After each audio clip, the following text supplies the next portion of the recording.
vamos a entrar o sea, como yo les dije, Aristóteles quizá sea el filósofo de la antigüedad, no, quizá no. Es el filósofo al cual más le vamos a dedicar tiempo, porque se estudió muchos aspectos de lo que hoy incluimos dentro de lo que es el marco científico, ¿no? Y obviamente un aspecto importante de cualquier aspecto científico de la ciencia es la noción de cambio, ¿no? Entonces, en la metafísica, en el libro 12, escribe lo siguiente, dice Aristóteles: la entidad sensible está, por su parte, sometida a cambios. Ahora bien, si el cambio tiene lugar a partir de los opuestos o de los términos intermedios, pero no a partir de cualquier opuesto, pues la voz es también algo no blanco, porque venía hablando de otras cosas sobre colores y demás, sino a partir del contrario, necesariamente ha de haber un sustrato, aquello que cambia hacia el estado contrario, ya que los contrarios no cambian. Acá Aristóteles, digamos, justamente la conciliación de digamos, la escuela eleática, ¿no? Contraria al cambio, o sea, Parménides, Zenón, y por otro lado, la evidencia del cambio, que para Aristóteles existía, o sea, como Aristóteles no era ni eleático ni platónico. Entonces, ¿cómo lo compatibiliza Aristóteles? Justamente haciendo uso de esta noción que él había introducido de sustancia de tributo, ¿no? En donde lo que cambia es, digamos, yendo a lo que habíamos introducido hace un ratito, el sínolo, ¿no? O sea, los atributos no cambian como tales, las propiedades no cambian como tales, la sustancia no cambia como tal. Lo que cambia es esa interacción entre los atributos y la sustancia. Entonces, lo blanco sigue siendo blanco, la blancura sigue siendo blancura, el color blanco, el color rojo, los atributos no cambian.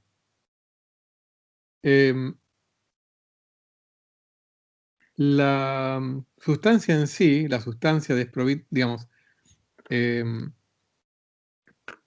entendida como individuo con sus atributos esenciales, tampoco cambia. ¿Qué es lo que cambia?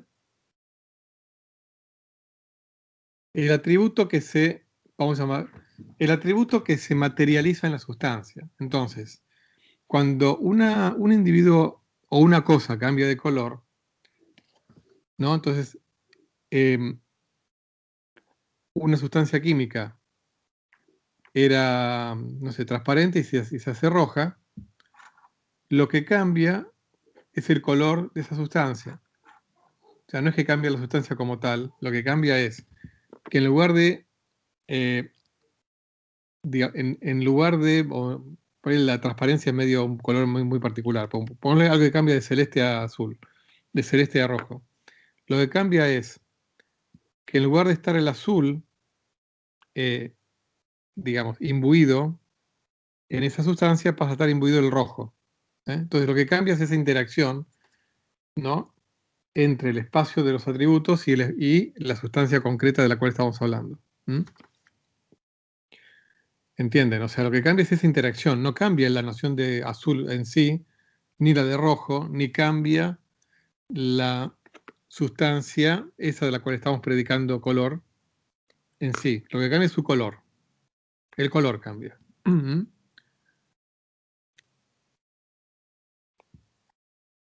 Bueno, y sigue Aristóteles en la metafísica, dice: además hay algo que permanece, mientras que el contrario no permanece.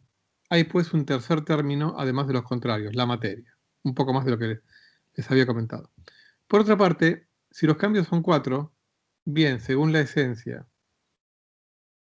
bien según la cualidad, la cantidad o el lugar, y puesto que la génesis y destrucción en sentido absoluto son el cambio que afecta a un esto,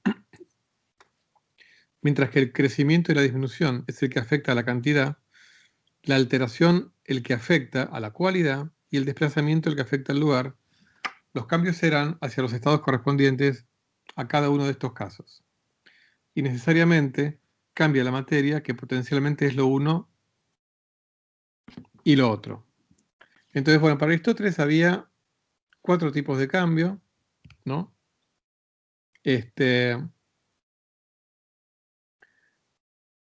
Uno en la esencia, pero entonces en la esencia de lo que podemos hablar de génesis y destrucción. Luego la cualidad, ¿no? Luego la cualidad, que bueno, puede ser cualquier propiedad que no sea cuantificable. Luego la cantidad, que como su nombre lo indica, es cualquier propiedad que sea cuantificable, ¿no? Dice crecimiento y disminución, bueno, puede ser tamaño, temperatura, qué sé yo. Y finalmente el lugar, es el más fácil de comprender, es el moverse en el espacio, ¿no? Entonces, para Aristóteles, esos eran los 4 tipos de cambio. Entonces, lo que cambia es esa materia que potencialmente puede ser, digamos, potencialmente puede tener cualquiera de esos atributos, va cambiando. Entonces, va cambiando porque se va haciendo acto distintas potencias que tenía esa materia, esa cosa, ese pedazo de materia, individuo, lo que sea. ¿Ok? Entonces va cambiando lo que se hace acto.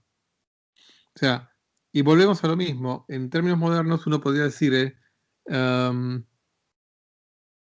las potencialidades serían el espacio de los estados posibles en los cuales puede estar un determinado sistema físico, ¿no? Por supuesto que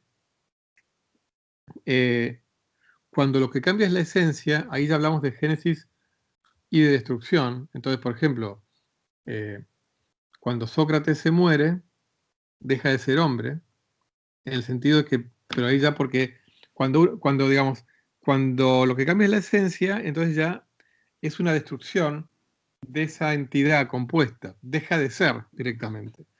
Pues justamente como es esencia, no puede cambiar la esencia. Entonces cuando, en ese caso, lo que ocurre es destrucción. ¿Mm? No destrucción de la materia, que no se destruye, ni destrucción del concepto de hombre, es destrucción de esa sustancia primera llamada Sócrates. ¿Eh? Y al revés con el nacimiento de alguien, el Génesis, ¿no? Y ahora vamos a uno de los conceptos centrales también de Aristóteles. Uno es yo les dije, la sustancia de tributo. Otro sustancial a la filosofía aristotélica, o a la filosofía natural aristotélica, es las 4 causas. Para Aristóteles había 4 tipos de causas. Entonces vamos a leer en el libro 1, la metafísica, el siguiente, capítulo 3, el siguiente fragmento. Es obvio, pues, que necesitamos conseguir la ciencia de las causas primeras. Desde luego decimos saber cada cosa cuando creemos conocer la causa primera. Pero de causa se habla en 4 sentidos. De ellas, una causa decimos que es la entidad, es decir, la esencia. Pues el por qué se reduce, en último término, a la definición, y el por qué primero es causa y principio. La segunda, la materia, es decir, el sujeto. La tercera, de dónde proviene el inicio del movimiento. Y la cuarta, la causa opuesta a esta última, aquella para lo cual, es decir, el bien. Este es, desde luego, el fin a que tienden la generación y el movimiento. Y aunque sobre ellas hemos tratado suficientemente en la física, tomaremos con todo en consideración a los que antes que nosotros se acercaron a investigar las cosas que son y filosofaron acerca de la verdad. Es evidente que también ellos proponen ciertos principios y causas. Al ir a ellos, sacaremos sin duda algún provecho para el proceso de investigación de ahora. Pues, o bien descubriremos algún otro género de causa, o bien aumentará nuestra certeza acerca de los recién enumerados. Para aclarar un poquito esto, ¿no?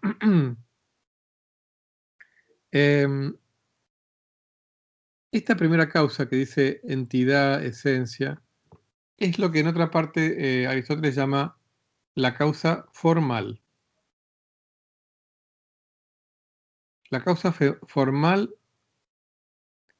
de algo, ¿no?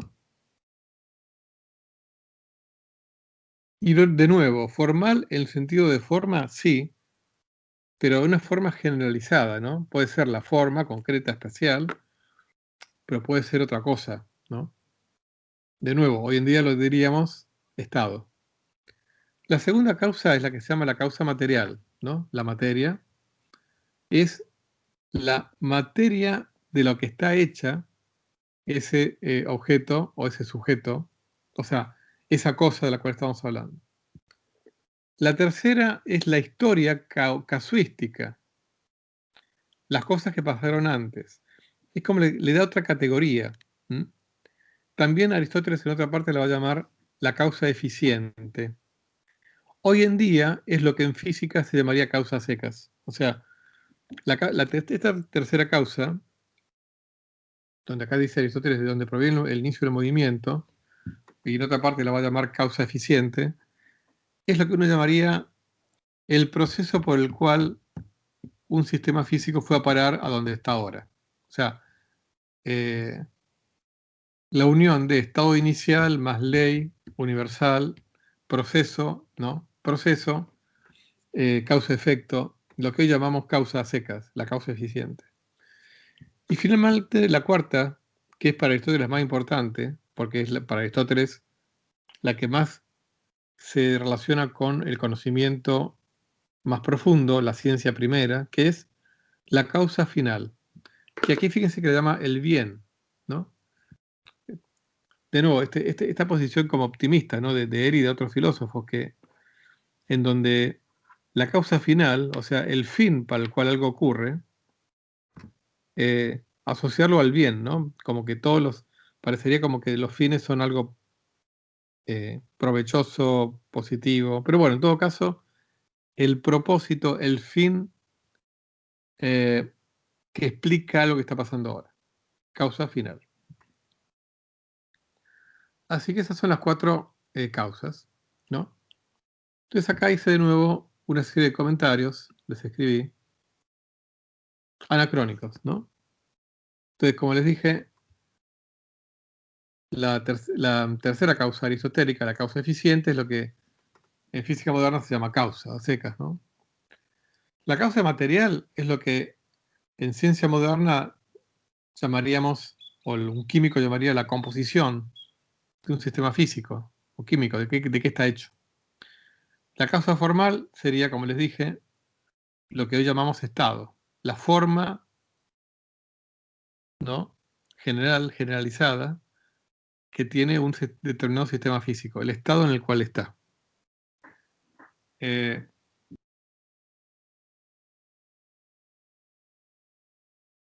Y un comentario, esto también un poquito se los adelanto cuando veamos la física newtoniana.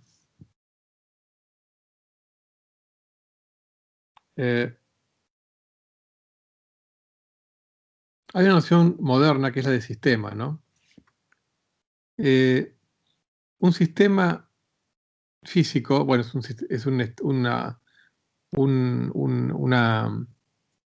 noción de sistemas secas, ¿no? Una cosa física, un sistema físico complejo, es un conjunto de cosas que configuran o con un determinado objeto físico que interactúan entre sí, que tiene una estructura, ¿no? Es la estructura de un determinado sistema físico. Nosotros, cada uno de nosotros, somos un sistema, que tenemos componentes que interactúan entre sí, nuestros órganos, nuestras células, qué sé yo, ¿no?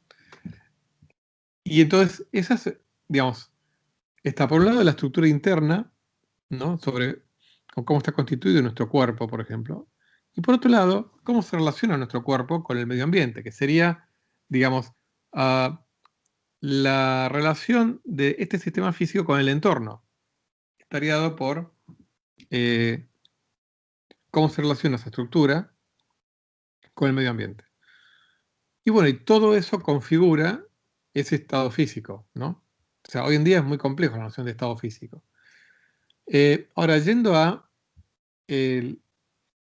un sistema físico elemental, el más elemental que uno se le pudiera ocurrir, tomando prestado la noción atomista de átomo, ¿se acuerdan que para los atomistas cada átomo lo único que podía cambiar era su posición, ¿no? Entonces, Aristóteles, aunque no era atomista en muchos sentidos, pero digamos, sí toma el ejemplo de un sistema físico elemental cuya única característica que puede cambiar es la posición, ¿no? Entonces, para Aristóteles, el estado de un móvil quedaba completamente caracterizado por su posición en el espacio. Con lo cual, todo cambio de posición tenía que, para Aristóteles, ser explicado por alguna causa. Ahora, una de las grandes revoluciones digamos, de la ciencia del siglo XVII, de la mano de Galileo y sobre todo de Newton, va a ser que el estado de una partícula elemental, de un sistema físico elemental, no está solamente caracterizado por la posición, sino también por el impulso, que, bueno, básicamente por la velocidad, ¿no? Es más, como para Newton el espacio es homogéneo, en realidad una partícula que se mueva con velocidad constante, básicamente su estado no cambia, porque la velocidad es parte del estado. Entonces, como para Aristóteles la velocidad no era parte del estado, un objeto que se mueva con velocidad constante es un objeto que está cambiando su estado, y por lo tanto hay que explicar por qué está cambiando. En cambio, para Newton, como la velocidad es parte del estado, un objeto que se mueva con velocidad constante no es un objeto cuyo estado esté cambiando, y por lo tanto no hay nada que explicar. Y mucho menos no hay que introducir ningún agente externo que explique por qué se está moviendo en el espacio. Si su velocidad no cambia, no hay nada que explicar. Esa es una de las grandes revoluciones conceptuales en la ciencia moderna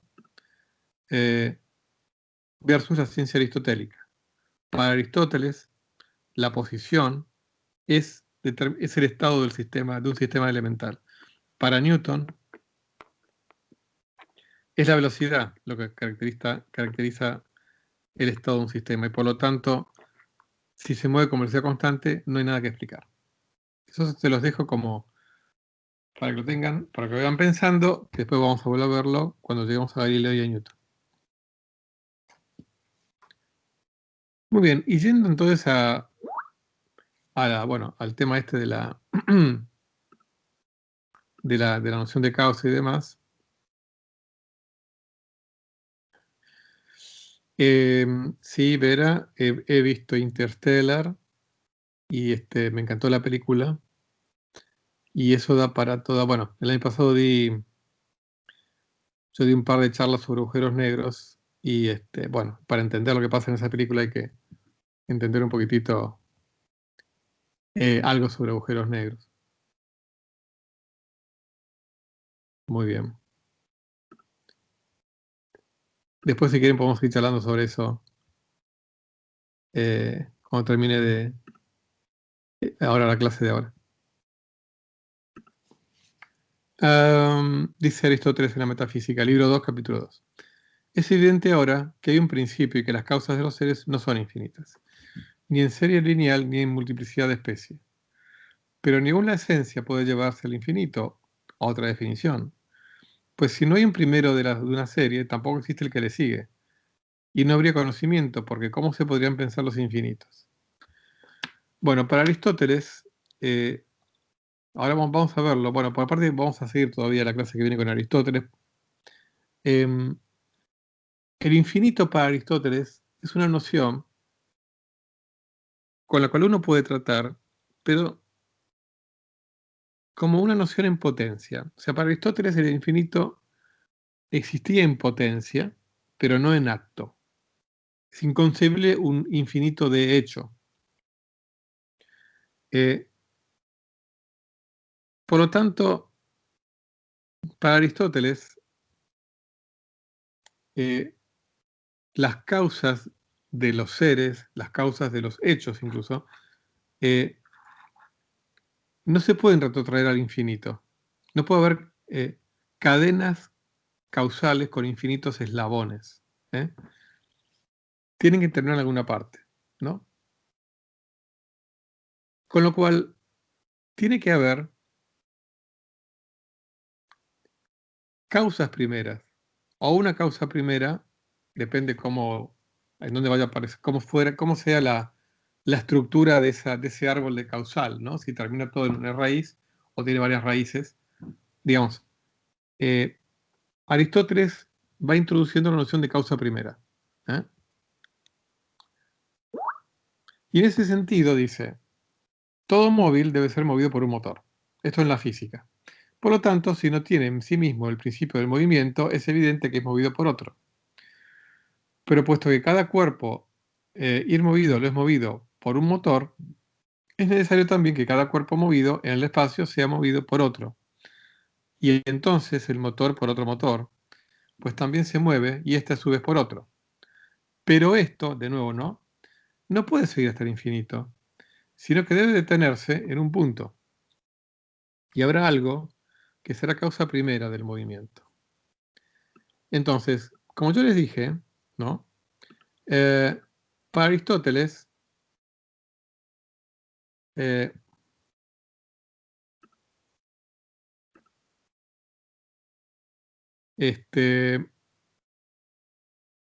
como el movimiento requiere una causa, todo móvil, para Aristóteles, tiene que tener una causa, o sea, algo que lo está moviendo, ¿no? Eso que lo está moviendo, a su vez, si se mueve, tiene que tener otra cosa que lo está moviendo.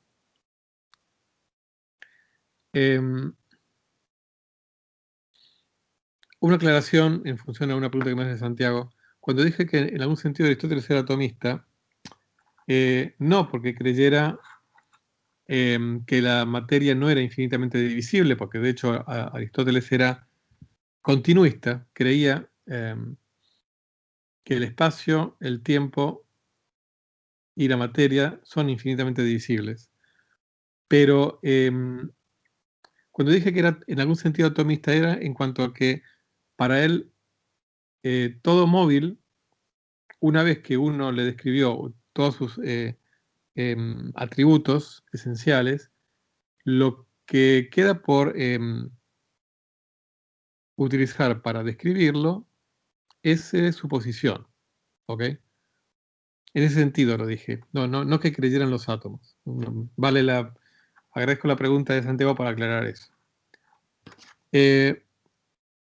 Entonces, para Aristóteles, esta cadena causal, ninguna cadena causal podía seguir hasta el infinito. Con lo cual, y en particular ninguna cadena causal de movimientos. Con lo cual, para Aristóteles tenía que haber un primer motor, al menos uno, inmóvil. Porque, digamos, para no necesitar de otro más. Un motor inmóvil que él pueda provocar movimiento en otros objetos. ¿Ok? Un primer motor inmóvil. Para evitar cadenas infinitas causales.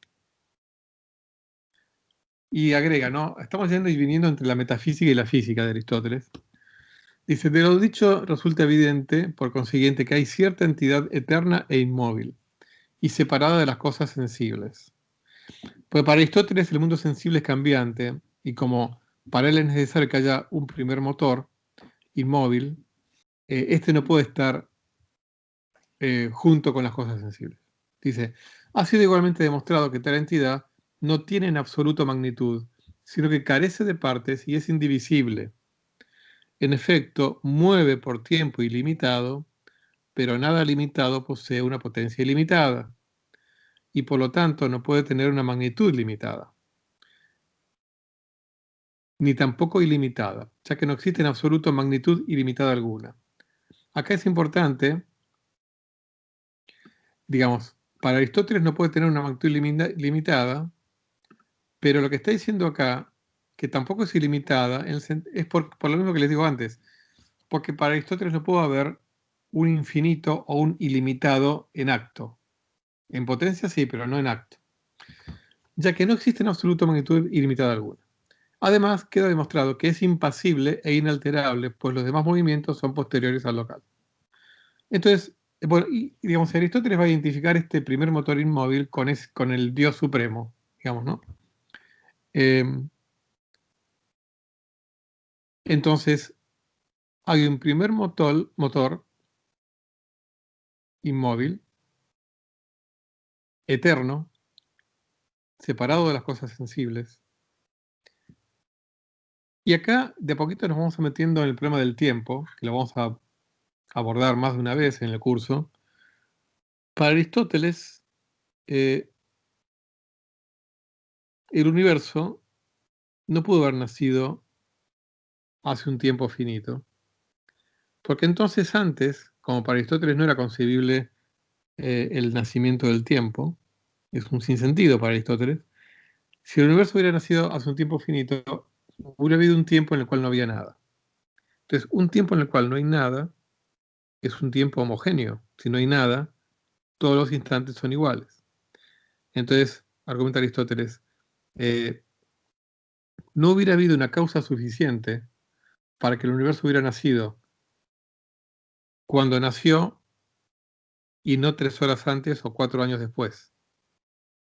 Y como en la naturaleza, digamos, al menos a nivel creación del universo, no puede ser un acto casual. Y si fue creado por Dios, no puede haber sido un acto casual, caprichoso. Aristóteles concluye que el universo existe desde siempre. O, digamos, para aclararlo, como el infinito en acto no existe, el pasado es ilimitado. Y ese motor inmóvil también es eterno. Mueve desde siempre. Eso era el pensamiento que tenía Aristóteles. Uno puede estar de acuerdo o no. Como les dije, para Platón, el tiempo se creó junto con el universo, porque la eternidad, que es la realidad última, es atemporal, no es infinita temporal, sino atemporal.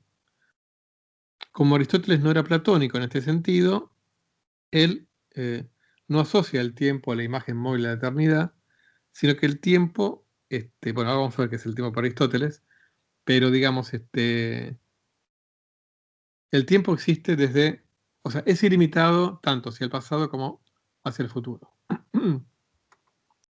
Volviendo al tema de la causa, de las causas, acá Aristóteles es donde enfatiza que la causa final es la más importante.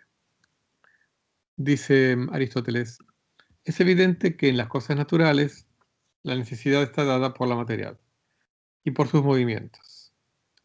Y el físico debe investigar ambas causas, material y final, pero especialmente el fin, porque este es causa de la materia, pero la materia no es causa del fin. Fíjense, es como que pone el fin como por encima de todo. Es más, hasta parecería que lo material es un medio para ese fin, ¿no? Lo material, hasta incluso lo formal, serían medios para ese fin. Porque estas y todas las cosas que son por naturaleza suceden así siempre o en el mayor número de casos. De las que son contingentes y al azar, ninguna. Si no es posible decir que éstas sean contingentes o casuales, tendrán un porqué. Por lo tanto, hay un porqué en las cosas que acaecen y son por naturaleza. Y además, donde hay un fin, por él se cumple, ya sea todo lo que precede, ya sea todo lo que sigue. Porque lo que, digamos, cuando Aristóteles dice ser por naturaleza, es ser por necesidad. Porque, digamos, cuando Aristóteles habla de naturaleza, se refiere al mundo de lo necesario. O sea, lo cual no significa que en la naturaleza haya seres y hechos contingentes.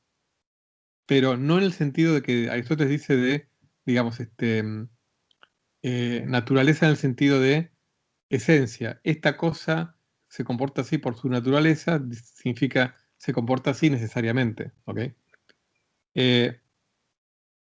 Entonces, pero dentro de la naturaleza, digamos, dentro de los que son por naturaleza, lo que más nos ayuda a entender la naturaleza o las naturalezas son las cosas finales, los fines, los propósitos. Por eso Aristóteles también, ¿no? Como buen biólogo, es lo que se llama, digamos, lo que se va a llamar más adelante organicista. ¿En qué sentido organicista?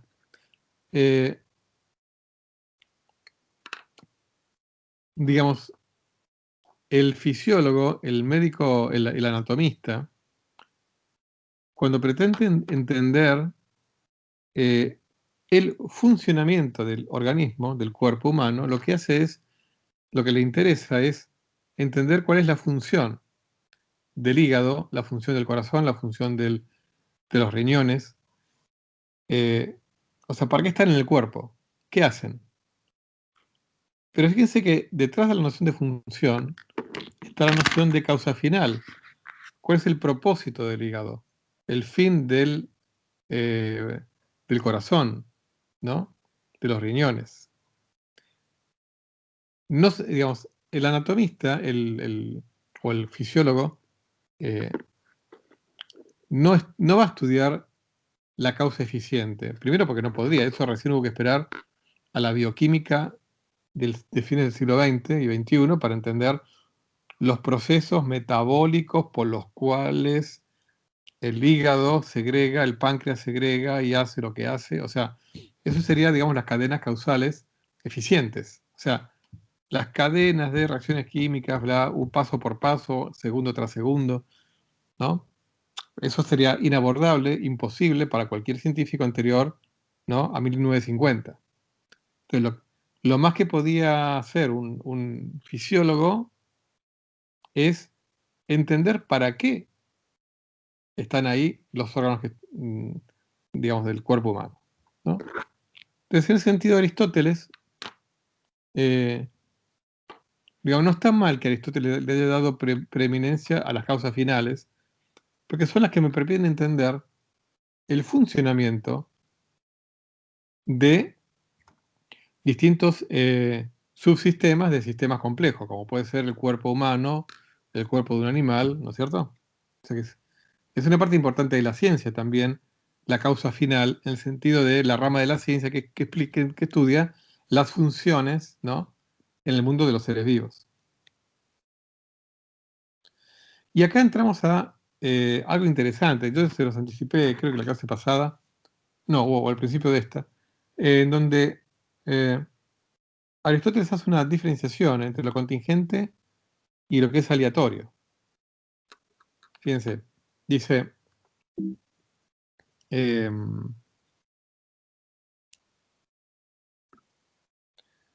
también se hallan consideradas entre las causas la contingencia y el azar. Y se dice que muchas cosas existen y se engendran fortuitamente y al azar. Hay quienes dudan si fortuna y azar son o no una realidad, diciendo que nada acontece fortuitamente, sino que de todo hay una causa determinada. Y uno pensaría que Aristóteles diría que nada acontece fortuitamente, y no dice eso.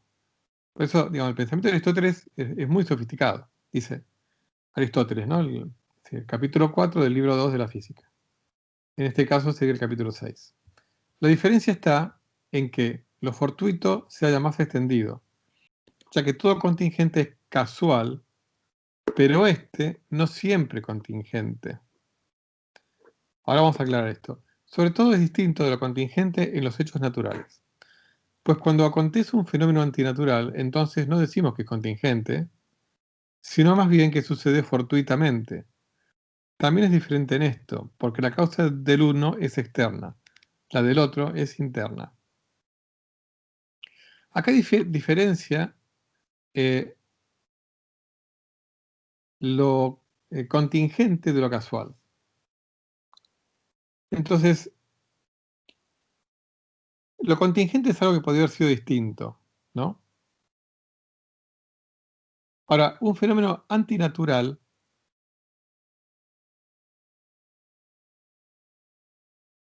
que no sea contingente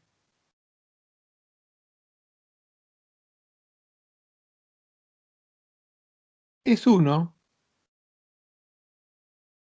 el antinatural, que no es contingente, es uno que tuvo una causa externa. Entonces, cuando yo levanto una piedra y la arrojo, ese acto, si uno pongámosle que alguien pudiera ver la piedra, pero no la mano que la arroja. Lo que estaría viendo es un movimiento antinatural, ¿no? Ahora, ese movimiento antinatural no es contingente en el sentido siguiente. No pudo haber sido de otra manera. ¿Por qué? Porque hubo un agente, para Aristóteles era importante la noción de agente.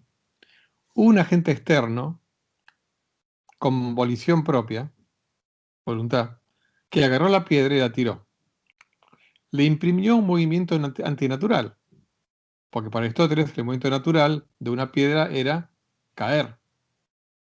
El movimiento natural de toda piedra es caer. Mientras no tenga un obstáculo, cae. Deja de caer cuando tiene un obstáculo. Sea el piso u otra piedra que la frene o lo que sea. Entonces, un fenómeno antinatural es uno que tuvo un agente externo que le provocó ese fenómeno antinatural, ¿no? Y en relación a la gente, no es contingente, en el sentido de que hubo un agente externo que decidió agarrarlo y tirarlo, ¿no? Entonces, por eso diferencia lo que es antinatural de contingente. O sea, es muy sutil esto, y incluso hoy en día uno lo lee y, digamos, y no es tan trivial, ¿no? Incluso esta diferencia entre azaroso y contingente. O sea, y bueno, esto un poco más de lo que habíamos dicho antes. En todo se debe demostrar la razón, por ejemplo, que esto deriva necesariamente de aquello y que deriva de modo absoluto o en la mayoría de los casos. Y acá subrayé o en la mayoría de los casos. Y si está por acaecer esta cosa, mostrar cómo se deriva la conclusión de las premisas y por qué esta es la esencia y por qué es mejor así y no de modo absoluto, sino relativo a la sustancia de cada cosa. Entonces, para Aristóteles, la ciencia es de lo necesario, pero incluye dentro de lo necesario fenómenos que sean no solamente eh, completamente determinados, sino en la mayoría de los casos. O sea que incluye dentro de la ciencia de lo necesario, si quieren, casi por contrabando, mete lo que en física moderna se llamaría por ahí mecánica estadística o en cualquier ciencia estadística. O sea, que también hay cosas que ocurren de forma necesaria, pero que involucra estadística. O sea, hay leyes estadísticas que dicen, bueno, eh, una ley que diga el 90% de los casos, cuando tal cosa ocurre, tal otra después ocurre, ¿no?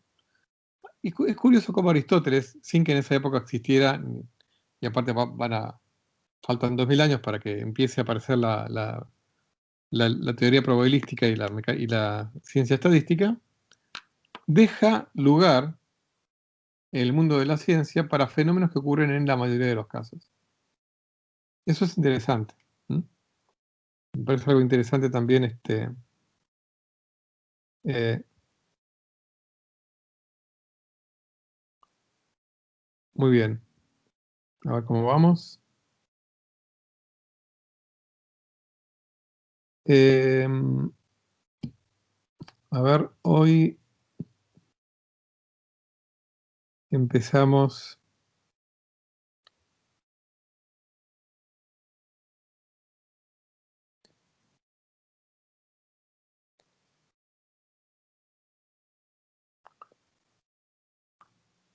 $38.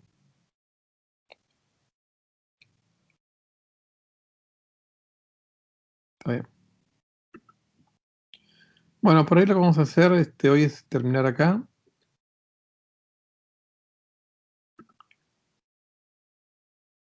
Así ya la clase que viene vamos a dedicarnos a Aristóteles en relación al tiempo, al espacio, al infinito, toda la parte que por ahí más física de Aristóteles. Que bueno, nos va a llevar también todavía un buen rato, pero bueno, también un poco estudiar todo esto de Aristóteles, aparte de estudiar, digamos, esta historia, es una buena excusa para ir, como les digo en otras clases, ir viendo cómo se va preparando 2000 años antes un montón de elementos que van a ser importantes en la revolución científica, ¿no? Muchos de los cuales aparecen en Aristóteles. Así que acá terminamos por hoy.